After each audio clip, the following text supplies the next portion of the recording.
Hi everyone. आपने PRP के बारे में बहुत सुना होगा कि पीआरपी बहुत अच्छा है अगर आपको हेयर ग्रोथ करवानी है, अगर आपको फेशियल स्कार्स हटवाने हैं या फिर आपको कोई इंजरी हो गई है उसके ट्रीटमेंट के लिए पीआरपी बहुत ज्यादा हेल्पफुल होता है। लेकिन क्या आपको पता है ओवेरियन पीआरपी और एंडोमेट्रियल पीआरपी भी होता है जो कि आईवीएफ में इनफर्टाइल कपल्स के साथ किया जाता है।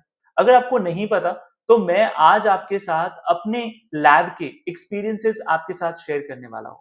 हमारे पास बहुत सारे ऐसे पेशेंट्स हैं जिनकी थिन एंडोमेट्रियम की शिकायत है या फिर उनका ओवेरियन रिजर्व बहुत ही ज्यादा पुअर है या फिर उनको रिकरेंट फेलियर्स हो रहे हैं, उनको पता ही नहीं चल रहा कि क्यों वो फेल हो जाते हैं।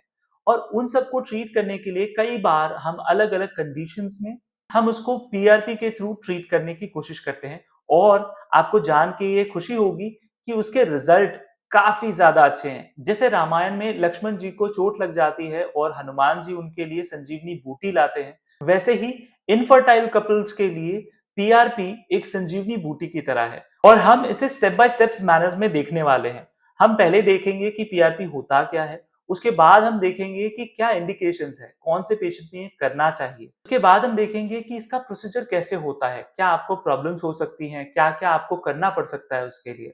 और फिर हम देखेंगे कि इसके बेनिफिट्स क्या हैं आपके लिए। और लास्ट में बहुत ही कॉमनली पूछे जाने वाले सवाल जो कि पेशेंट मुझसे कंटिन्यूअसली पूछते हैं, मैं उन सवालों के जवाब भी आपको देने वाला हूँ।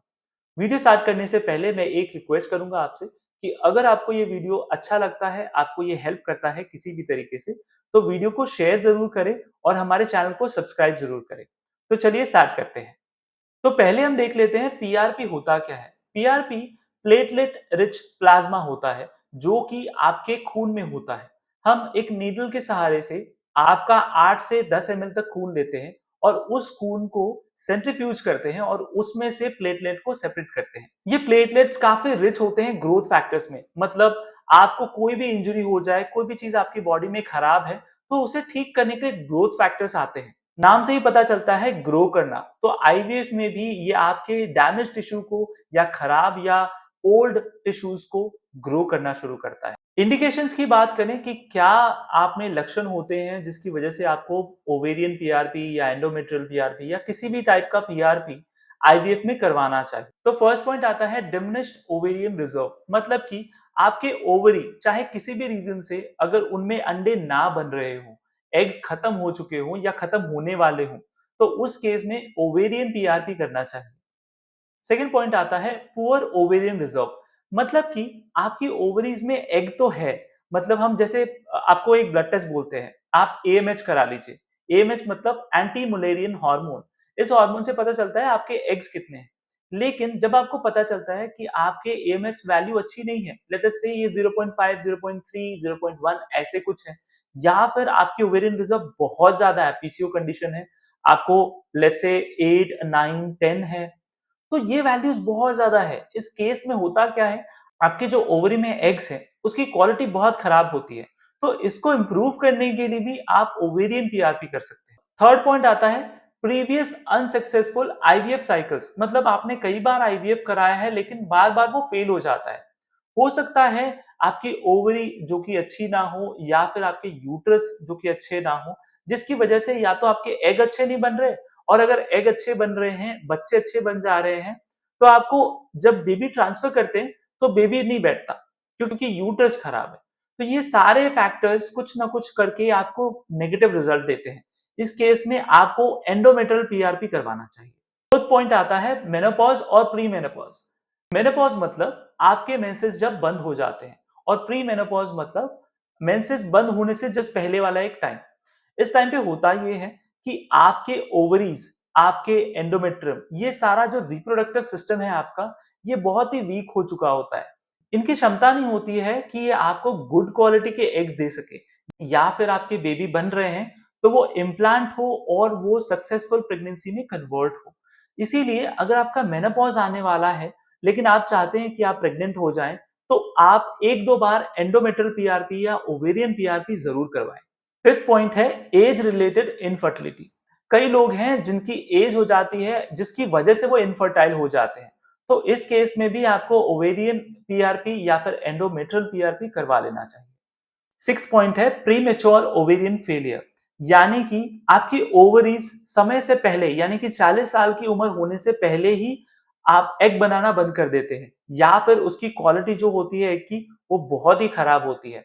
इस केस में आपको ओवेरियन पीआरपी करवा लेना चाहिए पहले, ताकि आपके जो पुअर क्वालिटी टिश्यू है ओवरीज में वो रिजुवेनेट हो सके, वो वापस से अपने आप को ठीक कर सके और आपको गुड क्वालिटी एग्स दे सकें, oocyte दे सकें। 7 पॉइंट है थिन एंडोमेट्रियल लाइनिंग। ये एक बहुत ही कॉमन प्रॉब्लम है इंडियन फीमेल्स में, जहां पे उनका एंडोमेट्रियम थिकनेस बनता ही नहीं है। आप कितनी बार भी साइकिल चेंज कर लो, इस साइकिल में नहीं नेक्स्ट साइकिल में करेंगे, तो बार बार आप मेडिसिन लेते रहते हैं, आप दवाइयां खाते रहते हैं, इंजेक्शन लेते हैं, लेकिन आपका एंडोमेट्रियम लाइनिंग अच्छा नहीं होता। इस केस में आपको एंडोमेट्रियल पीआरपी जरूर करवाना चाहिए। आप एंडोमेट्रियल पीआरपी करवा के सेम साइकिल में बेबी को ट्रांसफर करवा सकते हो, ताकि आपको प्रेगनेंसी अच्छी मिले। रिकरेंट मिसकैरेजेस, कई बार हम ये सोचते हैं कि मिसकैरेज हमें इसलिए हो रहा है क्योंकि हमारा एंडोमेट्रियम या फिर यूट्रस जो है वो अच्छा नहीं है। रियलिटी ये है कि आपकी ओवरी का प्रॉब्लम है। क्यों? क्योंकि अगर आपकी ओवरी में अच्छे अंडे नहीं बन रहे, आपकी एग क्वालिटी अच्छी नहीं है, तो उसका डीएनए मोस्ट लाइकली फ्रेगमेंटेड होगा। और क्योंकि आपकी ओवरी में अंडे अच्छे नहीं बन रहे, वो फर्टिलाइज हो तो जाएंगे, लेकिन आगे चल के वो मिसकैरेज हो जाती है, बेबी कंटिन्यू नहीं कर पाता क्योंकि उसका डीएनए अच्छा नहीं है। इसीलिए इस केस में आपको ओवेरियन पीआरपी करवाना चाहिए जिनको मिसकैरेज ज्यादा होते हैं। 9 पॉइंट है polycystic ovary syndrome. PCO condition में भी आप अगर एक बार ओवेरियन पीआरपी करवा लें तो ये आपके फर्टिलिटी के लिए अच्छा है, आप नेचुरली भी कंसीव कर सकते हैं। 10th पॉइंट है अनएक्सप्लेन इनफर्टिलिटी। ऐसे पेशेंट जिनके इंडिकेशंस होते ही नहीं है, उनका स्पर्म क्वालिटी बहुत अच्छा है, उनके एग क्वालिटी बहुत अच्छा है, उनकी एज भी बहुत अच्छी है, लेकिन पता ही नहीं चलता कि क्यों हम प्रेग्नेंट नहीं हो पा रहे। इस केस में अगर आप नेचुरली ट्राई करना चाहते हो, आपके पास एज है, तो आप ovarian PRP followed by endometrial PRP करवाएं। लेकिन अगर आप आईवीएफ पेशेंट हैं तो पहले ओवेरियन पीआरपी करवाएं, उसके बाद ब्रेक लें और फिर जा करके एंडोमेट्रियल पीआरपी करवाएं और फिर आपकी प्रेगनेंसी मोस्ट लाइकली पॉजिटिव होगी। तो अब हम पीआरपी के प्रोसीजर्स को देखते हैं कि कैसे ये किया जाता है, आपको उसके लिए कैसे प्रिपेयर होना है। तो ये स्टार्ट होता है ब्लड कलेक्शन से। पहले आपका 8 से 10 एमएल ब्लड कलेक्ट किया जाता है एक वायल में। उसके बाद उस वायल को सेंट्रीफ्यूज किया जाता है बिना क्लॉट किए। सेंट्रीफ्यूज करने के बाद आपका ब्लड 3 लेयर में डिवाइड हो जाता है। पहला जहां पे प्लाज्मा होता है, दूसरा जहां पे बफी कोट होता है और तीसरा जहां पे आरबीसीज होते हैं। इसके बाद जो अपर मोस्ट लेयर होती है येलो पार्ट, उसको पूरा ले लिया जाता है और उसे वापस से सेंट्रीफ्यूज किया जाता है, जिसकी वजह से प्लेटलेट नीचे पेलेट में आकर के जमा हो जाता है। एक इंजेक्शन के थ्रू आपके एंडोमेट्रियम में या फिर आपके ओवरीज में इसे इंजेक्ट कर दिया जाता है। तो अब हम देखते हैं बेनिफिट्स क्या है पीआरपी के। तो फर्स्ट पॉइंट आता है कि ये बूस्ट करता है आपके एंडोमेट्रियम और ओवरी के फंक्शंस को। मतलब अगर आपके एंडोमेट्रियम में लाइनिंग अच्छी नहीं बन रही थी तो ये अच्छी बनाना शुरू करेगा, और अगर आपकी ओवरीज में एग नहीं बन रहे थे या फिर क्वालिटी अच्छी नहीं थी एग की, तो ये उसको अच्छे से बनाना शुरू करता है। सेकंड पॉइंट आता है प्रोलॉन्ग फर्टिलिटी विंडो या फिर एंडोमेट्रियल रिसेप्टिविटी ये बढ़ा देता है। इसका मतलब क्या होता है? अगर आप नेचुरली ट्राई कर रहे हैं और आपके सारे फैक्टर्स ठीक है, लेकिन आप प्रेग्नेंट नहीं हो पा रहे, तो जनरली आप फर्टिलिटी विंडो को मिस करते हैं। इसीलिए अगर आप एंडोमेट्रियल पीआरपी करते हैं या फिर ओवेरियन पीआरपी करते हैं, तो ये करता ये है कि आपके एग के ओव्यूलेशन को या फिर एंडोमेट्रियम थिकनेस को इतना अच्छा बना देता है, इतना टाइमली कर देता है, ताकि आप जब भी ट्राई करें तो ये आपको प्रेगनेंसी इजीली दिला पाए। थर्ड पॉइंट है, ये बहुत ही नेचुरल अप्रोच है, इसमें कुछ भी आर्टिफिशियल नहीं होता। आपका ब्लड होता है, आप ही के अंदर इंजेक्ट किया जाता है, इसमें जो ग्रोथ फैक्टर्स होते हैं उसका कोई रिजेक्शन का चांस नहीं है क्योंकि वो आप ही के ब्लड के हैं। तो ये बहुत ही नेचुरल प्रोसीजर है जिसमें कोई रिजेक्शन नहीं होता, कोई साइड इफेक्ट नहीं होता। फोर्थ पॉइंट आता है reduced need of donor egg and surrogacy.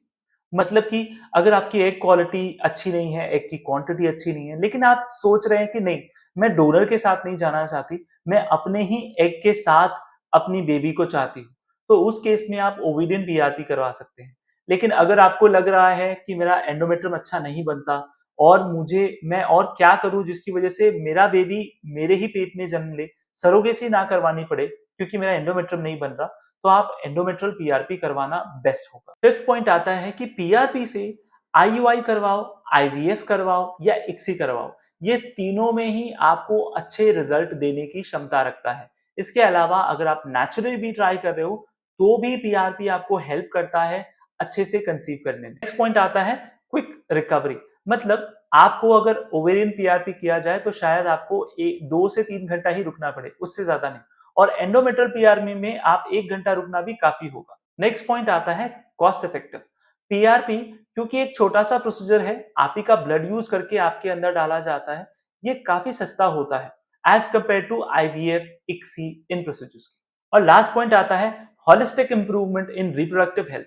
मतलब आप अगर नेचुरली भी ट्राई करना चाहते हो तो बिना किसी साइड इफेक्ट के, बिना किसी और प्रॉब्लम के आपको प्रेगनेंसी इजीली मिल सकती है अगर आप एंडोमेट्रियल या ओवेरियन या किसी और टाइप का पीआरपी जो कि आईवीएफ से कनेक्ट है वो करवाएं। तो अब हम आते हैं वीडियो के लास्ट पार्ट में, जहां पे आपके बहुत सारे सवाल जो बहुत कॉमनली दूसरे पेशेंट के थ्रू भी पूछे जाते हैं और आपके मन में भी आते होंगे, उनके जवाब देने वाले। क्वेश्चन आता है कि कैसे डायग्नोस किया जाता है कि मेरा एग रिजर्व कम है।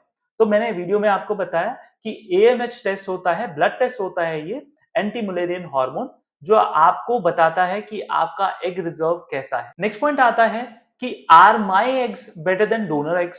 सी ये टोटली डिपेंड करता है कि आपकी एज क्या है, आपकी कंडीशंस क्या है। मान लीजिए आपको पीसीओ है, तो ऑब्वियसली जो डोनर है जिसको पीसीओ नहीं है उसके एग्स अच्छे होंगे। अगर आपकी एज बहुत ज्यादा हो चुकी है, आप 30 क्रॉस कर चुके हो, 40 क्रॉस कर चुके हो, तो इस केस में भी डोनर अच्छा होगा। लेकिन आप यंग हैं, आपको कोई और प्रॉब्लम नहीं है और आप चाहते हैं कि मैं मेरे गैमेट्स ही यूज करूं, तो इस केस में आप उतने ही अच्छे हो जितने की कोई और डोनर है। एक और सवाल आता है कि अगर मैंने दूसरा कोई ट्रीटमेंट कराया हुआ है, जैसे कि आईवीएफ, आईयूआई पहले ही करा लिया है, तो क्या मैं दोबारा पीआरपी के लिए जा सकती हूँ? तो सवाल का जवाब है यस, आप जा सकते हो। क्योंकि जैसा मैंने पहले बताया, ये बहुत ही नेचुरल प्रोसीजर है। अगर आपको पहले कोई सक्सेस नहीं मिली, तो आप इसके लिए जरूर जाइए, क्योंकि इसमें कोई साइड इफेक्ट नहीं है। और सवाल आता है कि रिजल्ट कब एक्सपेक्ट कर सकते हैं? जैसे मैंने इस साइकिल में ओवेरियन पीआरपी कराया, तो मैं कब रिजल्ट एक्सपेक्ट करूं कि मेरे एग अच्छे हो जाएंगे? सी ये डिपेंड करता है पेशेंट टू पेशेंट। कई पेशेंट होते हैं जिसको एक बार ओवरी में पीआरपी किया और नेक्स्ट साइकिल में जब हम उसके लिए अंडे बनाने की कोशिश करते हैं, तो हमें रिजल्ट अच्छे मिलते हैं। कुछ लोग ऐसे होते हैं जिनको ये ट्रीटमेंट 2 से 3 बार लग जाता है और सेम होता है एंडोमेट्रियल पीआरपी के लिए। हालांकि एंडोमेट्रियल पीआरपी में आप सेम साइकिल में ही ट्रांसफर करा सकते हो, आपको pregnancy most likely same cycle में आ जाएगी। फिर एक क्वेश्चन आता है कि क्या इसमें कोई एज रिस्ट्रिक्शंस है? जैसा कि हमने देखा आईवीएफ, आईयूआई जो एआरटी सर्विसेज हैं, इसके लिए एज लिमिट होती है। लेकिन पीआरपी के लिए आपको कोई एज लिमिट नहीं है, क्योंकि ये आपको डायरेक्ट प्रेगनेंसी नहीं देगा। ये एक नॉर्मल प्रोसीजर है जो आपकी फर्टिलिटी को इंप्रूव कर देता है। तो फ्रेंड्स, ये था आज का वीडियो जहां पे हम पीआरपी की बात कर रहे थे। ऐसे और भी इंटरेस्टिंग वीडियो मैं लाता रहूंगा आपके लिए। आपको इस वीडियो से रिलेटेड या किसी और वीडियो के रिलेटेड कोई भी सवाल है, तो आप अपना सवाल कमेंट में दे सकते हैं। अगर आपको डिटेल इंफॉर्मेशन चाहिए, आपको अपने रिपोर्ट्स मुझे दिखाने हैं, तो आप मुझे नीचे दिए गए नंबर पे व्हाट्सएप भी कर सकते हैं। मैं कोशिश करूंगा आपके सारे सवालों के जवाब देने की कोशिश जरूर करूंगा। तो थैंक यू सो मच, मिलते हैं नेक्स्ट वीडियो में।